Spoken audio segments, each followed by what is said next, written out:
Bertemu lagi anak-anak. Bunda hari ini akan melanjutkan materi tentang elektrolisis. Perbedaan sel volta dan elektrolisis sudah kita bahas sebelumnya ya. Ada di video Bruna sebelumnya. Nah, hari ini kita akan membahas tentang elektrolisis. Elektrolisis adalah peristiwa penguraian zat elektrolit oleh arus listrik searah. Ada dua elektroda yang terlibat di dalam elektrolisis sama dengan sel volta, yaitu elektroda katoda. Yang katoda itu adalah kutub negatif, kemudian anoda kutub positif yang kita singkat dengan kenap ya. Jadi kenap ini adalah katoda negatif, anoda positif. Ingat, katoda ini yang mengalami reaksi reduksi, sedangkan anoda yang mengalami reaksi oksidasi. Kalau itu tetap sama dengan waktu kita membicarakan sel volta ya. Nah, untuk reaksi elektrolisis itu dipengaruhi ada dua ketentuan. Di katoda dan anoda itu beda ketentuan. Yang kita bicarakan di katoda dulu. Untuk katoda itu dipengaruhi oleh kation. Masih ingat kation ya? Kation itu adalah ion positif. Nah, jadi kalau dari suatu senyawa elektrolit nanti diionkan ada ion plus dan ada ion min. Nah, ion plus itu yang kation, sedangkan yang ion min itu yang nanti dikenal dengan anion. Itu. Nah, untuk yang kation itu ada aturannya. Yang pertama, kalau golongan 1A, 2A, golongan 1A berarti halina dan sebagainya, 2A itu ada, kemudian Al dan Mn, maka kalau dia bentuk larutan, maka yang akan direduksi. Kenapa kok direduksi? Karena katoda itu yang tadi mengalami reaksi reduksi, gitu ya. Jadi kalau ini yang ada dalam golongan bentuk larutan, maka yang direduksi adalah bukan unsur tersebut tetapi adalah airnya yang direduksi, akan berubah menjadi 2H2O plus 2E menjadi H2 plus 2OH-. Itu kalau bentuk larutan. Kalau bentuknya leburan atau lelehan, maka kation itu langsung direduksi menjadi logamnya. Contoh, misalkan ada leburan NaCl. Nah, Na di situ golongan 1A. Karena dia bentuknya leburan, maka dia yang direduksi bukan H2O tapi Na plus menjadi Na-nya. Itu. Ya, nanti untuk lebih jelasnya nanti berikan contohnya. Yang kedua, kalau kation selain nomor 1, maka logam itu langsung direduksi. Ion itu langsung direduksi menjadi logamnya. Jadi selain golongan 1A, 2A, Al dan Mn, maka dia langsung direduksi. Contohnya seperti tadi, misalkan Cu, Cl2 misalkan. Nah, Cu-nya kan 2+. Nah, Cu itu tidak termasuk golongan 1A, 2A, Al dan Mn. Maka nanti di sini yang direduksi adalah Cu2+ ditambah 2E menjadi Cu. Tuh. Terus kalau kation H+, maka langsung direduksi menjadi hidrogennya, gas hidrogennya.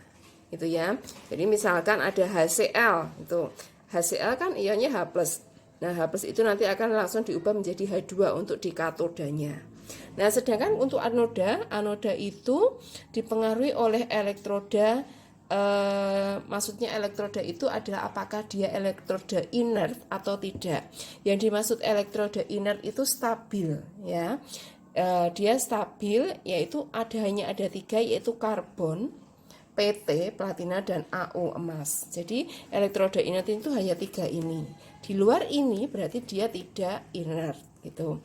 Nah, kalau nanti yang terjadi adalah dia terdapat dari ada elektroda inert, maka untuk anion sisa asam oksi, jadi misalnya SO42-, NO3-, kemudian PO43-, kemudian C2O42- dan seterusnya. Jadi yang ada unsur belakangnya ada O-nya, kemudian bentuknya min, maka dia namanya sisa asam oksi, gitu ya.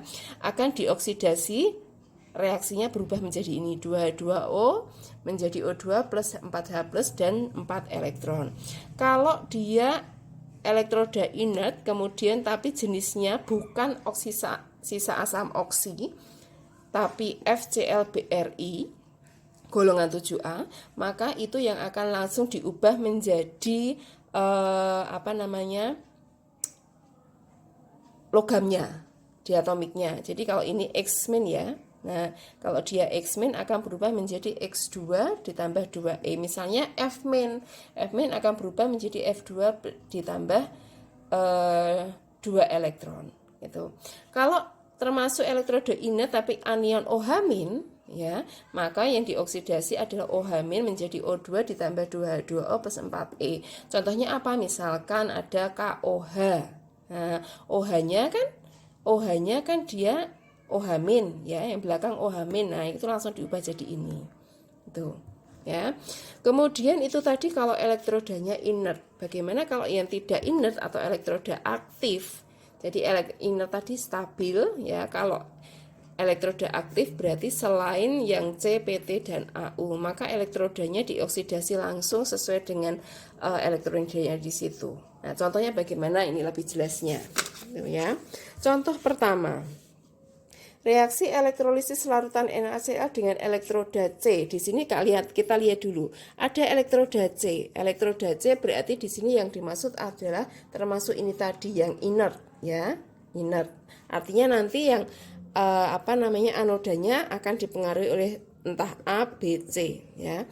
Nah, NaCl di sini kalau kita ionkan itu akan menjadi Na+ dan Cl-, ya. Nah, Na+ ini yang akan masuk ke apa tadi? Katodanya. Katoda dipengaruhi oleh ion positif. Oh, berarti ini nanti yang melihat katodanya dari Na, sedangkan yang Cl- itu untuk melihat anodanya. Itu ya. Nah, Na katodanya kita teruskan dulu. Katoda berarti itu Na. Na itu golongan 1A. Kita lihat golongan 1A dia Na, berarti nanti bentuk larutan, ya, elektrolisis larutan tadi. Berarti yang ini masuk ke sini kan, golongan 1, aturan 1 yang A. Maka nanti air yang akan direduksi. Berarti di katodanya kita tuliskan ini. Berarti kita tuliskan tadi adalah 2H2O ditambah 2 elektron menjadi H2 ditambah 2 OH-. Itu yang di katodanya. Itu ya, katodanya. Kemudian di anodanya, anoda dilihat dari Cl-nya. Nah, Cl- kita lihat di sini. Oh, Cl- itu masuk ke 1A, B atau C. Oh, ada Cl berarti masuknya ke 1B. Gitu ya. Terus di sini ada elektroda inert, elektroda C berarti dia masuk yang inert tadi kan, berarti masuknya ke 1B. Berarti kalau dari sini berarti langsung kita bisa lihat, oh, Cl-nya nanti berubah dari Cl- menjadi Cl2. Kita tuliskan di sini. Cl- ini langsung diubah menjadi gasnya, berarti langsung menjadi Cl2. Disamakan berarti di sini harus 2. Ini 2 elektron, ini enggak ada elektronnya, berarti di sebelah kanan adalah 2 elektron. Tuh. Nah, dari sini kita bisa jumlahkan reaksinya. Bentar. Ya, kita jumlahkan reaksinya, elektronnya bisa dicoret itu, sehingga nanti akan jadi 2H2O, ya, karena elektronnya sama berarti langsung dicoret ya. Ditambah 2 Cl- menjadi H2 plus 2 OH- ditambah Cl2. Yang ini punyanya anoda, yang 2 ini punyanya katoda. Ya, itu contoh pertama. Contoh kedua, elektrolisis larutan CuSO4 dengan elektroda PT. Masih PT, berarti masih kita membicarakan inert. Artinya nanti anodanya ya milihnya dari 3 ini gitu ya. CuSO4 berarti kalau kita ionkan CuSO4 ada diionkan, ini putus, ini satu kesatuan. SO4 itu 2-. Nah, berarti di sini Cu-nya juga 2+. Kenapa? Karena di SO4-nya enggak dikurung, berarti ionnya ini dengan yang kation dan anionnya itu sama, gitu ya. Terus yang tadi di sini ingat yang ion positif tadi punyanya katoda, yang ion negatif untuk melihat anoda. Untuk katodanya kita lihat dari Cu2+. Cu2+ itu dia termasuk di mana? Nah, dilihat di sini. Cu2+ golongan 1A, 2A elemen tidak termasuk di golongan 1. Gitu. Berarti masuknya kemana? Kation selain nomor 1, berarti masuknya ke nomor 2. Oh, berarti nanti langsung diubah dari Cu2+ akan menjadi logamnya, yaitu menjadi Cu. Kita tuliskan di sini Cu2+ ditambah 2 elektron menjadi Cu-nya. Itu ya. Kemudian anodanya apa? SO42-. Dilihat di sini anoda SO42- itu berarti masuk 1A. Karena dia elektrodanya PT berarti benar masuk 1A. Kalau SO42- maka yang direduksi dioksidasi ini 2H2O. Berarti kita tuliskan di sini adalah 2H2O, gitu kan? Menjadi O2 ditambah 4H+ ditambah 4 elektron. Sudah, ini elektronnya enggak sama ya. Nah, berarti kita samakan, atasnya kalikan 2. Sehingga nanti kalau ditotalkan, dijumlahkan, di sini menjadi 2CO2+ ditambah 2H2O, gitu kan?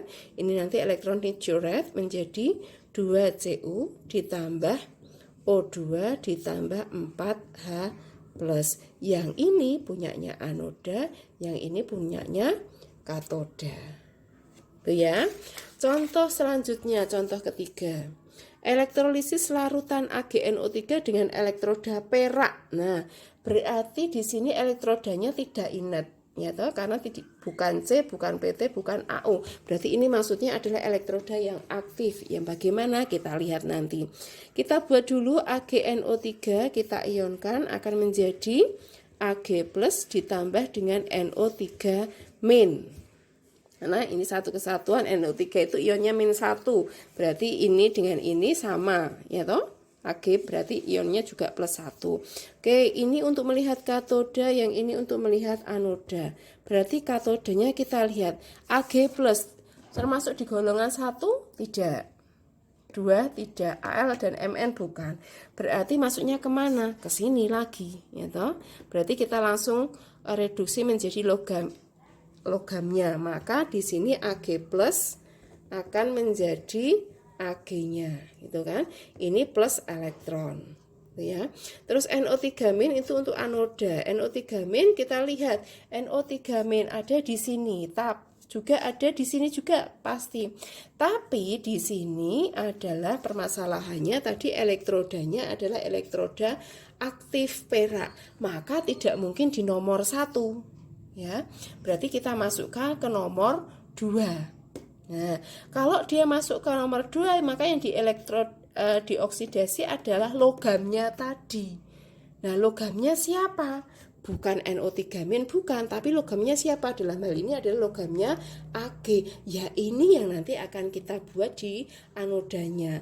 Maka nanti dituliskan di sini untuk anodanya yaitu punyanya Ag. Akan berubah dari Ag akan menjadi Ag+ ditambah elektron. Itu, ya. Jadi bedanya di situ. Kalau dia tidak inert, maka yang di anodanya adalah sesuai dengan elektrodanya apa. Kalau elektrodanya di sini Ag berarti Ag. Kalau elektrodanya Zn berarti yang di anodanya nanti Zn menjadi sekian gitu. Kalau misalnya di sini yang elektrodanya adalah Fe berarti nanti anodanya Fe menjadi Fe2+ dan seterusnya. Itu ya. Nah, dari sini kemudian kita samakan, ini elektronnya bisa dicoret.